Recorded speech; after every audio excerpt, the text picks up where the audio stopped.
ముఖ్యమంత్రి సహాయ నిధి కింద చెక్కుల రూపంలో 98 చెక్కులు, 4 LOCలు 57,84,809 రూపాయలు. అంటే ఈ రోజున 102 మందికి 50లో మన ప్రియతమ ముఖ్యమంత్రి వర్యులు గౌరవనీయులు శ్రీ నారా చంద్రబాబు నాయుడు గారు, ఎన్డీఏ భాగస్వామిగా ఉన్నటువంటి గౌరవ ఉప ముఖ్యమంత్రి వర్యులు శ్రీ పవన్ కళ్యాణ్ గారు, ప్రధానమంత్రి మోడీ గారి యొక్క నేతృత్వంలో ఈ రోజున CMRF కింద కొత్తపేట నియోజకవర్గంలో 57,84,809 రూపాయలు 102 మందికి ఈ రోజు ఇక్కడ అందించడం జరుగుతూ ఉంది. గతంలో ఎన్డీఏ కూటమి ప్రభుత్వం అధికారంలోకి వచ్చిన తర్వాత 18 దఫాలుగా మొత్తం 434 మందికి 3,48,29,160 రూపాయలు, అంటే దగ్గర 3.5 కోట్ల రూపాయలు 434 మందికి మన కొత్తపేట నియోజకవర్గంలో ఈ ప్రభుత్వం వచ్చిన 15 నెలల కాలంలో 18 దఫాలుగా 3.5 కోట్ల రూపాయల ముఖ్యమంత్రి సహాయ నిధి అందించడం చాలా గర్వకారణం, సంతోషదాయకం. ఈ యొక్క ఘనత పేదల పాలిట పెన్నిది.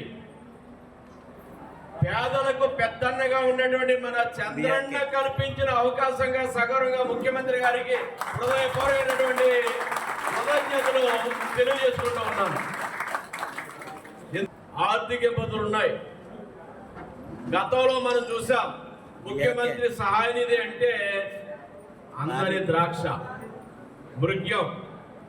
పేద వర్గాలు ఆరోగ్యశ్రీలో రాక, ఇన్సూరెన్సులు రాక, వేరే అవకాశాలు లేక అప్పులు పాలై ఆస్తులు అమ్ముకుని అటువంటి వారు ముఖ్యమంత్రి సహాయ నిధి కోసం ఎదురు చూపులు చూస్తే అది కావలసిన వారికి అనుకూలమైన వారికి అరాకొరగా వారి యొక్క స్వంత మాగుదులకే ముఖ్యమంత్రి సహాయ నిధి అందిన పరిస్థితి గత వైసీపీ ప్రభుత్వంలో జగన్మోహన్ రెడ్డి గారి పాలనలో మనం చూడటం జరిగింది.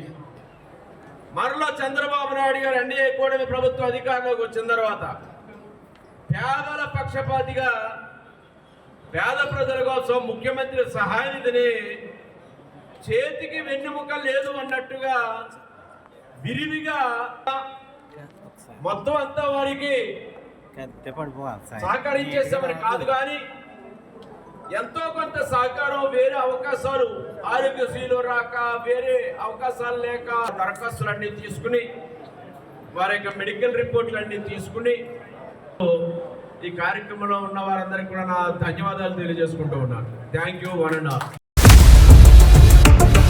For latest updates on India-Pakistan tensions, download RTV Live app.